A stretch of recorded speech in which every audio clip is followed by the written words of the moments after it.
আসসালামু আলাইকুম রহমতুল্লাহি ওয়া বারাকাতুহু।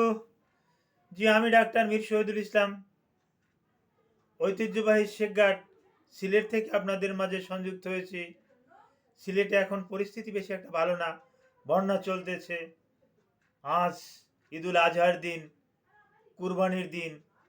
তো অনেকেই পশু কুরবানি করতে পারে নাই, তাদের আঙিনাতে পানি উঠে গেছে। তো আল্লাহ চাহে তো এটা অতি তাড়াতাড়ি এটা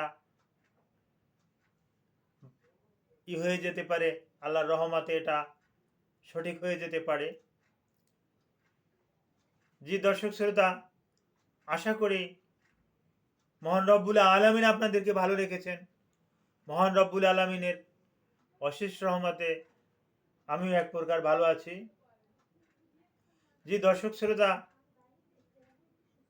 আপনাদের কাছে অনুরোধ, অতি গুরুত্বপূর্ণ একটা ভিডিও তৈরি করতে যাচ্ছি।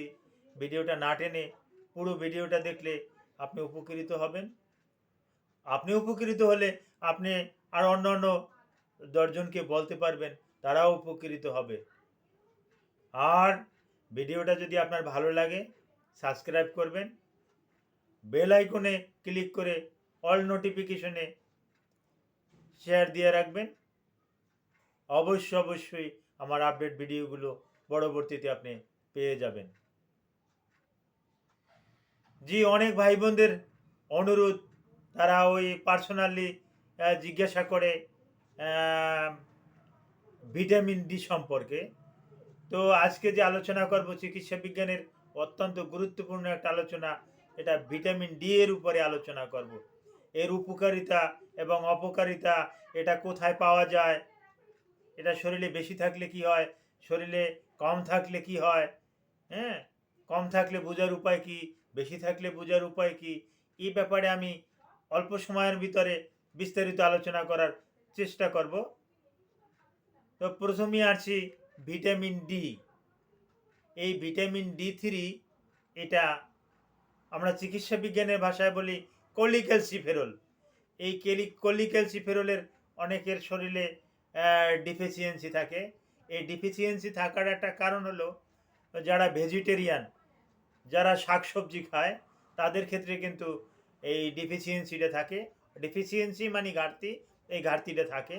আর যারা নিয়মিত মাছ মাংস, হ্যাঁ, রেড মিট, হ্যাঁ, স্বাভাবিকভাবে যারা খায়, ডাইজেস্টিভ সিস্টেম যাদের ভালো, তাদের কিন্তু কোলিক্যালসিফেরলের ঘাটতি হয় না। আর কোলিক্যালসিফেরল তথা ভিটামিন ডি, এটা কিন্তু প্রধান উৎস কিন্তু সানলাইট। আমরা যারা নিয়মিত সানলাইট, হ্যাঁ, এক্সপোজার করি, সানলাইট এক্সপোজ করলে আমরা কিন্তু পুরো ভিটামিন ডি এর চাহিদাটা কিন্তু ওই সানলাইট থেকেই আমরা পূরণ করে নিতে পারি। কিন্তু কারো কারো ক্ষেত্রে হয় না, দুর্ভাগ্যবশত। সেটা হলো এই, যাদের ডাইজেস্টিভ সিস্টেমে অনেক সমস্যা আছে, হ্যাঁ, তারা এটা নিতে পারে না। রেনালে যাদের সমস্যা আছে, তারা এই ভিটামিন ডি যা অ্যাবজর্ব করতে পারে না সানলাইট থেকে। যাদের লিভারের সমস্যা আছে, তারা ভিটামিন ডিটা কিন্তু অ্যাবজর্ব করতে পারে না। তারপর তারা অনেক যারা ওই অ্যাসি ইনহিবিটর, বিটা ব্লকার, তারপর আসে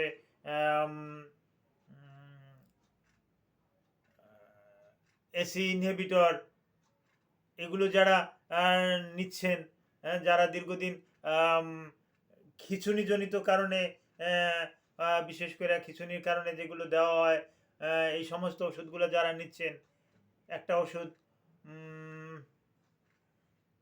কার্বামাজেপিন, তারপর আসে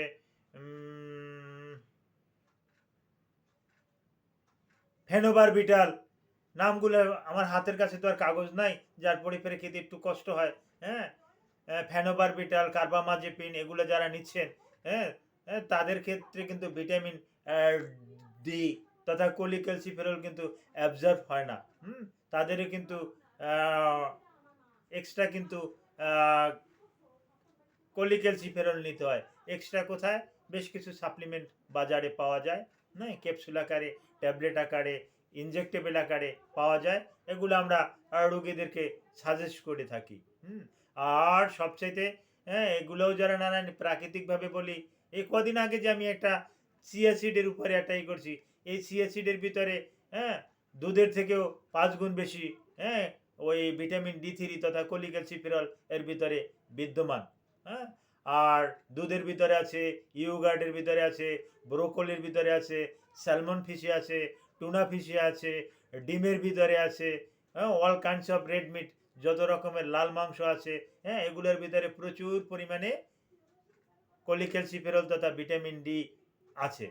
তো এই ভিটামিন ডি আমাদের শরীরের কাজ কি? শরীরের কাজ কি? শরীরের প্রধানত কাজ হলো ইমিউনি সিস্টেমটাকে বাড়িয়ে দেয়। তারপর আসে রোগ প্রতিরোধ ক্ষমতাটা করে। আর আমাদের শরীরে যে অস্থিগুলো আছে, বন আছে, হাড় আছে, হ্যাঁ এই হাড়ের ডেন্সিটিটা বাড়িয়ে দেয়, হাড়ের ঘনত্বটা বাড়িয়ে দেয়।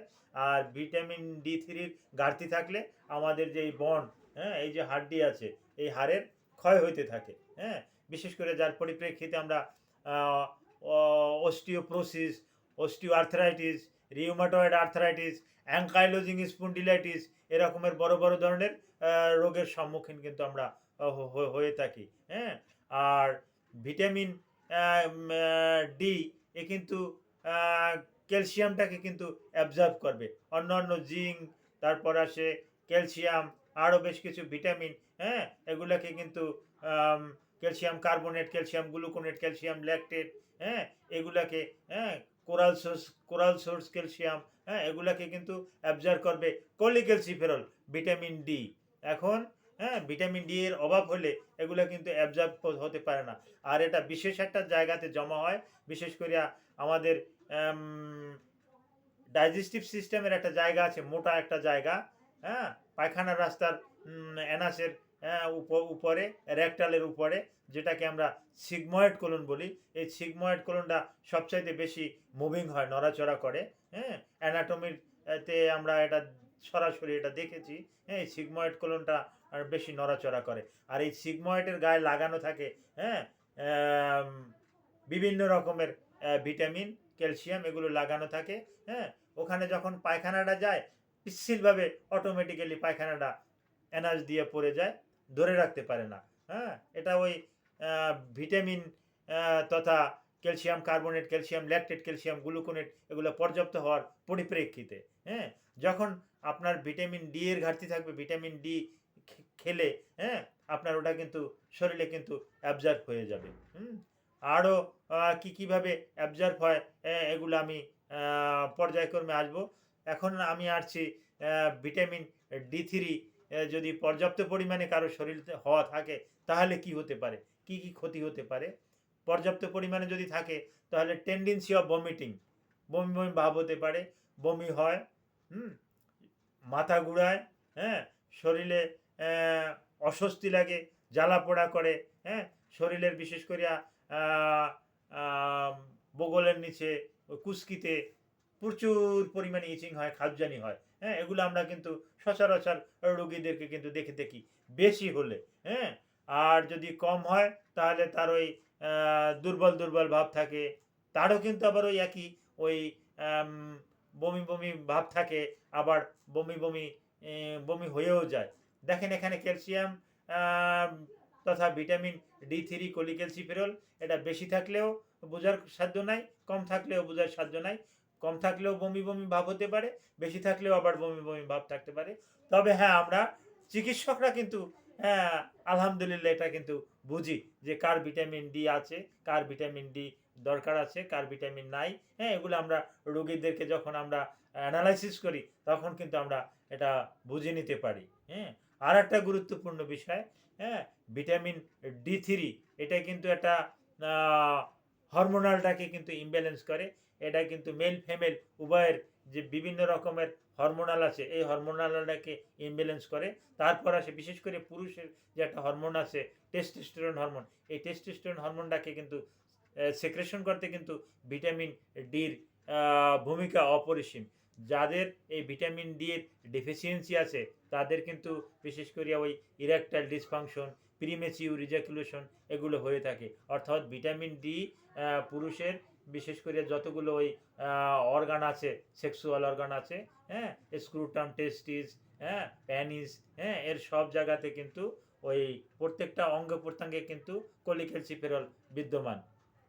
তো ভিটামিনটা ভিটামিন ডিটা কোলিক্যালসিফেরলটা আপনারা ডাক্তারের সাথে আলাপ আলোচনা করে পরেই খাবেন। এর অনেক সাইড এফেক্টও আছে। পর্যাপ্ত পরিমাণে যদি আপনার নেন, বেশি যদি নেন, তাহলে আপনার এই কিডনিতে পাথর, হ্যাঁ, গল ব্লাডারে পাথর, হ্যাঁ, এইসব আরও নানা রকমের সমস্যা হতে পারে। তো ডক্টরের সাথে আলাপ আলোচনা করেই তারপর আসে আপনি কোলিক্যালসিফেরল তথা ভিটামিন ডি এটা আপনি নিতে পারেন। জি, জাজাকাল্লাহ খায়রান।